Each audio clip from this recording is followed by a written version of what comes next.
have you gotten any pushback from people? Because I know there are some people that don't like third person past tense. Just like there are people that prefer, they want an omniscient narrator. They want to know everything that's going on. Mm-hmm. There are other people that they only want they don't even want you to change perspectives. They want you inside one person's head and never change voice, never change Mm-hmm. character, anything. But you get to, from a person perspective, there are people that are like, screw first person. I hate Mm-hmm. first person. Have you gotten pushback from that perspective? I really, to be honest, as far as anybody who's given me direct feedback, I really haven't. I've seen people who say, like maybe people that, whatever blog or whatever about writing who don't like that. I remember one guy saying that I want to be told a story, I don't want to live a story. But it's like, that's kind of like, What? okay. Because, like, what, in our conversation earlier, about the escapism. Well, it's like, hey, you're Yeah. embodying this character. And I think also it Has, works. has that person ever seen the never ending story? Yeah. Like, that's the whole point. Yeah. And I think even with the processing, see, that's, I not only is it first person, but there's also quite a bit of what they call stream of consciousness because it's while you're processing things. Well, that is present, when you're having thoughts, it's the realism, which I've heard many people say that it seems, even though it's, dark fantasy or whatever, that it seems very real and like this could actually happen because the character, the way that they process things and even the conversations and stuff seems very organic, because they're going through it right now. And that's the, when you come to even our own lives, like memory is subjective, really. Yeah. Quite honestly, everything in the past, and even people that see something, that's kind of the thing that there's what they call, and sometimes in third person, it's untrustworthy witness or something like Yeah, that. the unreliable narrator. Yeah, unreliable narrator. Yes, Yeah. and some people do that, and people hate it because it's like a trick. Yeah. But when you're going through, that's kind of like the nature of the world. There's several different characters who say, this is what things are like.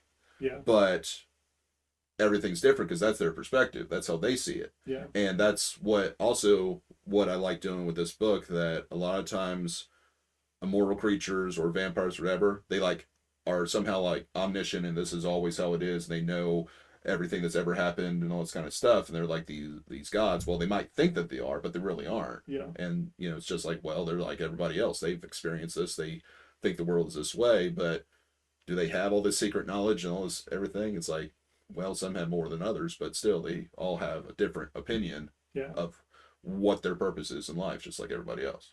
Yeah. I was going to ask from with a so first person perspective. This book is from a specific character's perspective. Mm-hmm. Is this character, when you get into books 2 and 3 and continue the story, is it that same person? Or are you going to have any? They're different. So that, or is it still first person? Yes.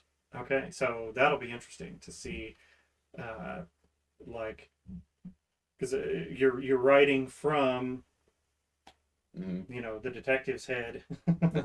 in this book. Have you been able to capture like it's a different person in book 2? The people who I've let read it say yes, it's a because they do appear in this story, but so I don't want to give too much away. Yeah. But they do appear in this story, but then it's from their perspective about the ending of this book and then the events that transpire after that. But it does follow that character all the way through, like this followed that character all the way through. Gotcha. Okay. So did you have to ingest anything or smoke anything to get a different perspective to make it believable? No, I didn't, because that's one of the things that's maybe just my, like in our earlier conversation about God-given talent or whatever. It's like I can create characters. That's easy for me, really. And following that character and then behaving in certain ways, Now they might have similarities to other characters, granted, but um, they just do what they do, and I just write it down. I mean, it's Yeah. Now, when you were thinking about, I mean, granted, like if it's flowing naturally, have you like consciously thought about this from this new perspective for book two? This person's voice is this way versus the other person's voice. Like thought processes are different, yes. reactions are different, so I have to keep it all in the. Have you had to consciously think about that at all? Or have you written anything and gone back and been like, oh no, that would have been the first character's response. That's not this character's response, and had to change things a little bit. I think maybe in some ways, as I write, that is one thing that I think of is okay, and I remember what they've been like and what they've done, and so oh yeah, if they were in this situation, this is how they would react. And then there's sometimes it's just a particular flow that's like with Lovelady Peaceful Valley, the one which you may not have gotten there yet, but there's a scene where I'm just kidding. yeah, not to give too much away, but Yeah. there's a scene towards about a third of the way through that it's like a big reveal and a big you're the one who did it or whatever. Yeah. And I had in my head how it was going to go, but the characters, when they went into the room and interacted, it turned out completely different. Mm-hmm. Because as it was going, it's kind of like you can play a chess game in your head, but then when you move the pieces, it may be different. Not if you're Bobby Fischer. Yeah, but yeah, that's beside. Anyway, characters have a way of. I mean, yeah. And write it. If you don't write, you may not understand. But characters dictate their own stories, even though you're the writer. Yeah. They, because you've built up their personality in your head, and how they interact, and how that one interacts and this one interacts.